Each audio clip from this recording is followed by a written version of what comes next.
నమస్తే, నేను మీ జర్నలిస్ట్ ప్రవీణ్. పోచారం పురపాలక సంఘంలో జరుగుతున్నటువంటి అక్రమ కట్టడాలు, దర్జాగా రియల్ ఎస్టేట్ బ్రోకర్లు అక్కడ ఉన్నటువంటి కాలనీ జాగాలను ఆక్రమించుకొని దానిపైన నిర్మాణాలు జరుపుతున్నటువంటి వైనం పట్టించుకొని మున్సిపల్ అధికారులు.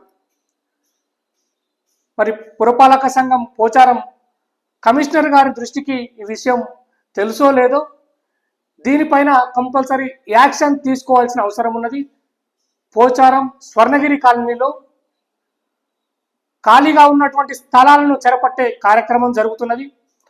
అక్కడ దర్జాగా పేపర్ పర్మిషన్ ఏది లేకున్నా కానీ అక్కడ నిర్మించడం జరుగుతున్నది, గృహాలు నిర్మించడం జరుగుతున్నది. మొత్తం ఎక్కడిదక్కడ ఇది చేయడం జరుగుతున్నది.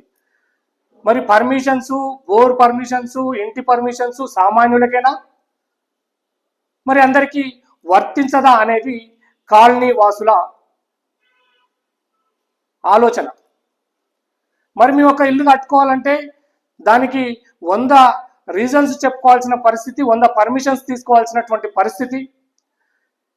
ఈ రకంగా ఖాళీగా ఉన్న జాగాలో, ఒక పేపర్ లేనటువంటి జాగాలో నిర్మాణం జరుగుతుంటే అధికారులు ఏం చేస్తున్నారనే ధోరణి అక్కడ కనపడుతున్నది. మున్సిపల్ అధికారులు స్వర్ణగిరి కాలనీపై దృష్టి పెట్టండి. అన్యాక్రాంతంగా నిర్మిస్తున్నటువంటి ఇండ్లపైన యాక్షన్ తీసుకోండి.